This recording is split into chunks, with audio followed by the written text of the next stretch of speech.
Hello and welcome to a game between KiWiKaKi and KiWiKaKi. KiWiKaKi will be playing as the blue Protoss player at the upper left hand corner, while KiWiKaKi will be playing as the purple Terran at the upper right hand corner. This is GG Your Face and the map is going to be Shakuras Plateau. Since both of these players are from the team root, they are very familiar with each other's playstyles and have probably regularly practiced with each other. Starcraft 2 is a game about decision making because every unit you make carries an opportunity cost. I decided to hang out with a good friend of mine whom I haven't seen in about 10 years, and his friend came along. And little did I know, his friend has really bad road rage. While we were stuck in traffic for a while, we were just talking about life in general, girlfriends, other kind of stuff, just catching up. Once we passed the traffic, we were flying down the road at 85 miles per hour on a 50 limit. There was rap music blasting in the background, and I was in the backseat trying to cling on to dear life. A phone call came for his friend, and his friend picked it up. Apparently, his mother wanted to know the spelling of the word exist. His friend, probably infuriated by the simple request, yelled, "Exist! E-X-S-I-S-T!" The America's largest network failed to convey the misspelling of the word, and his friend needed to repeat it to his mother once again. And he goes, "Exists, E, X-ray, stupid, idiot, stupid, and turtle." With one hand on the seat and one palm in my face, I whispered to myself, GG.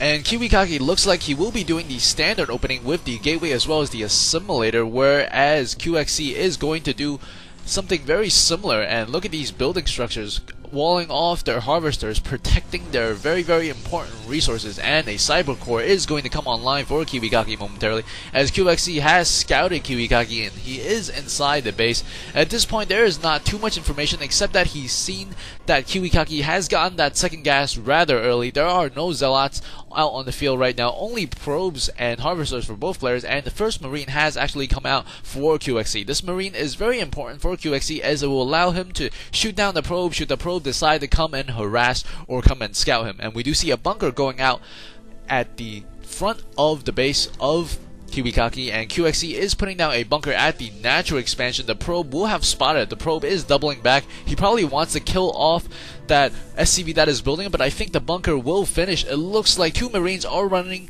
to the bunker as quickly as they can, and the SCV will get inside in time. SCV is going to go up the ramp. There is a robotics facility being opened by KiWiKaKi at the moment, and the unit count shows nothing but probes for KiWiKaKi at the moment, and this probe is probably going to go down as the second marine is going to come in as well, and the SCV is still very much alive, and one probe has gone down for KiWiKaKi. KiWiKaKi does have a base directly outside the base of KiWiKaKi. KiWiKaKi probably wants to build some sort of range units such as stalkers and possibly an immortal, because the immortal will be able to take down this bunker relatively quickly, as it does do bonuses to those armors as well as structures. And we do see one sentry along with the warp gate tech is being researched, and we do see inside the base of KiWiKaKi he is going to be making 2 starports, so he might be thinking about doing a lot of harassment with probably banshees, maybe ravens, and other sorts of stuff, maybe even a battlecruiser. That would be so awesome. And 2 marines are going to come across. The first immortal was being chrono boosted out, and he will come out. I think he will try to break this contain before additional reinforcements are showing up,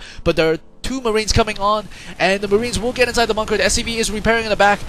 The marines are shooting at the stalker, and this immortal is going to be able to take down the bunker. There's still 4 marines inside. Marines are running forward, and one fail force field there, and this marine will be able to kill off, or maybe not be able to kill off. Ooh, just barely escapes. The immortal is alive, and the marine is trying to get up the ramp, but he is not going to be able to. That was a great defense, great reaction from KiWiKaKi, destroying with only an immortal and a stalker as well as a sentry. Very nice play there from KiWiKaKi. He is slightly behind in terms of the army size as a result of that, because his opponent was able to build more production facilities, while KiWiKaKi was forced to make that immortal very early and hurt his economy a little bit.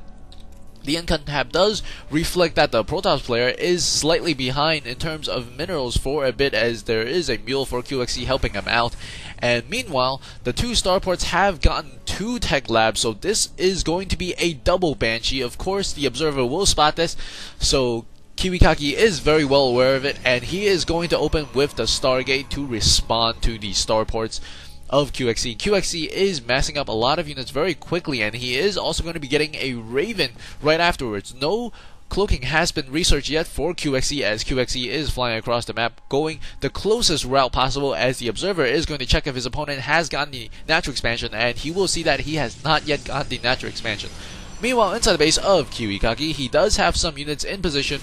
KiWiKaKi does not yet have Cloak, and looks like he is not going to be researching it, as the Raven is about to come out. The Stargate has been spotted for KiWiKaKi, so he probably will not make a lot of Banshees, because one or two of those Phoenixes will really ruin the Banshee's day, because Banshees can't hit air, but Banshees of course can hit the ground, and I think he is thinking about doing that. There's another Banshee coming into the natural expansion, and this Banshee is going to come back here, has not yet gotten any kills, is going to start getting some kills, 1 kill, 2 kills on the probes, and there is one Banshee hanging out at the natural expansion, not really doing too much at the moment, as this Banshee is being deterred by the forces of KiWiKaKi. Great play there, as the first Phoenix as well as the second Phoenix is going to be chrono boosted. The Phoenixes will be hunting those Banshees, and this Banshee probably knows the timing of the Phoenix, is going to back away, and this other Banshee, is going to try to come around the back and do some sort of damage. He does have 1 kill, and he is trying to kill off that Immortal. That was an absolute hero to that defend against the bunkers for KiWiKaKi, but the Banshee does go down.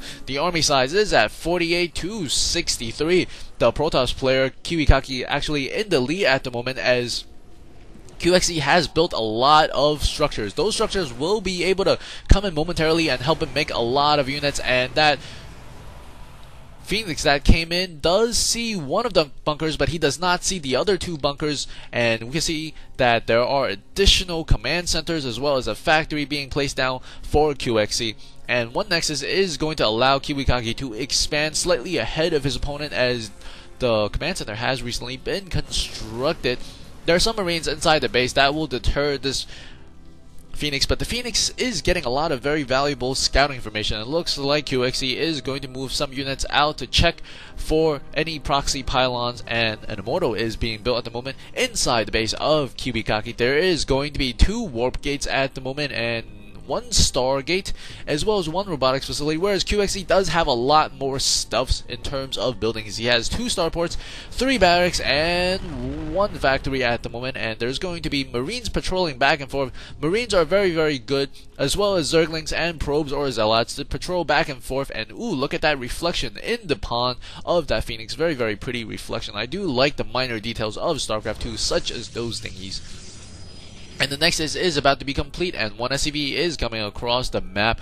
Will be able to try to scout his opponent's expansion, possibly, as he's going to come up here. Let's see his vision, if he is going to be able to see his opponent's expansion, and he does see the Nexus, and he has seen that there is a pylon coming in as well, and at the same time he will be taking his expansion as well.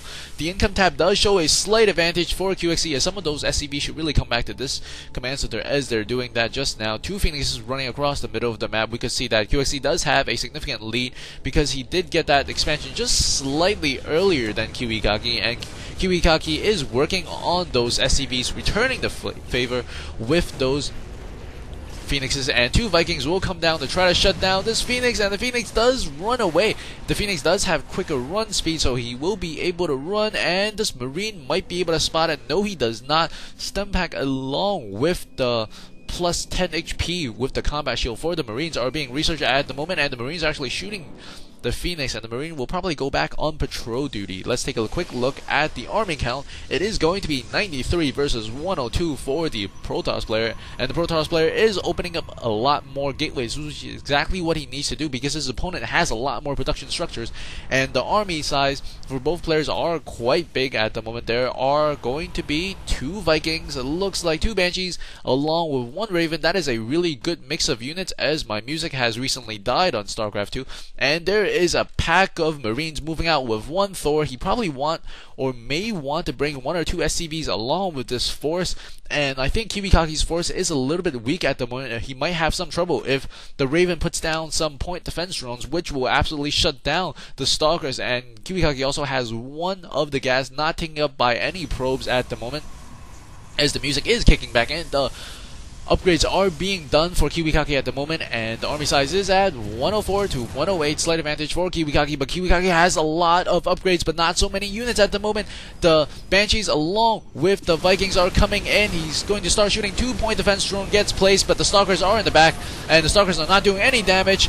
And at this moment, the Marines are dying relatively quickly to the focus firing of those Immortals. That's a little bit weird. And the Thors are coming in here, pushing in. The Immortals still very much alive. Probes are coming off the line to help. There's only, looks like, I think, no Immortals left. And the Probes are actually killing off the Marines. Zealots are being pushed in. And the Thor gets taken down by the Probes. Holy crap. Apparently, Probes do counter Thors very well. And 2 Thors goes down to massive amount of probes. Good defend there by KiWiKaKi, but KiWiKaKi is going to have a slightly weaker force as there are some Vikings flying around. This Viking probably could take down this Phoenix. The army size is at 75 to 66. Advantage for QXC as there are still 2-point defense drones at the natural expansion for KiWiKaKi. Point defense drones are very, very useful structures as they do shoot down missiles. The only thing that he can really do about it is use the sentries to take them down, but sentries you usually don't want to have too many of, and they don't do too great a damage, and you don't want them in the front lines because if they're at the front lines, your opponent will probably snipe them down. As we can see that the only thing is damaging these point defense drones is the sentry. The army size at now is going to be 89 to 82. And QXC has rallied up a lot more Marines. It looks like he is thinking about expanding again, once again, because that is a really good idea. Whenever you have an advantage, expanding is a good idea because most of the time you want to maintain that advantage, and QXC will be getting his 4th gas. The income tab does show that KiWiKaKi has slightly more gas than QXC at the moment. And it looks like KiWiKaKi is going to try to do a counter push. Maybe he believes that he has done a good job defending, or maybe because his +1 armor and weapon has recently finished, whereas QXC does not yet have the armor upgrade. He does have the 1-0 for his infantry unit, and there's going to be one Zealot at the middle of the map. Might get picked off by this Banshee as QXC is moving to the middle. The Banshee will be able to take down this Zealot as the Zealot is desperately trying to run away, but won't be able to make it. And it looks like QXC will be expanding to the lower right side of the map, and that is a lot of SCVs, and that's a lot of SCVs mining a very few number of patches and 1 Phoenix flying around. There's going to be 1 probe around the back of the base, and there's 1 Phoenix flying around the map at the moment. And this Marine is adding a lot of value to QXC right now because it's giving him so much scouting information, allowing him to know exactly when his opponent is going to expand. And we see a pack of SCVs moving out as this command center is going to get taken by QXC. And QXC is going to come out here placing down 2 missile turrets and 1 bunker. Very, very smart usage of those SCVs and resources. It looks like the Marine has spotted the expansion for KiWiKaKi at the moment. The army size is at 137 versus 110. Advantage for QXC, and he does have a lot more attacking units. And I think KiWiKaKi does not have a very good mix of units because Zealots, even though they're great, they could get microed, and especially against the Banshees, it might not be too good. I think the Zealots really should have the charge. I think he might have had the charge researching or completely done. He does have the charge finished, and the Marine was coming up here to do some harass with the medevac, but the probes are already not working at the moment. He did force a cancel on this Nexus, and that is really good play from QXC. QXC does have a bunch of stranded Marines, and 1 Banshee is going to come in here to harass the probes. He does have 2 kills at the moment, and he will get spotted by these 2 Phoenixes. He gets 4 kills before he gets taken down, but at the moment I think KiWiKaKi is hurting us slightly more as he does have only about half the mineral income of his opponent, KiWiKaKi. And Marines are still at the back. I think they're not going to be able to go anywhere because he does not want to take down either side of these destructible rocks. Once again, QXC is expanding. Very great idea. Trying to maintain that economical advantage as well as the army size advantage. The upgrade advantage, however, does go to KiWiKaKi at the moment as he does have 2-2, I believe, and the 3rd one is going to be upgraded for the armor, whereas QXC is only going to be beginning his 2-0 upgrade at the moment. He's also going to be getting the +1 upgrade for his ships, and I think he might be getting battle cruisers, and the first battle cruiser is being pumped out at the moment, and there's going to be a huge engagement in the middle. The Guardian Shield does go up, the Zealots are charging in, but the Marines are moving back. Very, very nice micro there from QXC, moving some of the Marines back. Only about half of them are moving, the other half are shooting regularly. And there's going to be Vikings coming in from the side to take down the Air Force of KiWiKaKi. And there's going to be the realization of the battlecruiser. The first battlecruiser is out, and not many of these units can hit air. There's only 2 Stalkers and 2 of those sentries. Additional Stalkers being warped in inside the base of KiWiKaKi as KiWiKaKi is going to come in here. This is a great idea by KiWiKaKi, putting some force fields next to it, preventing the surround by the CV. Does take down the command center. There is so many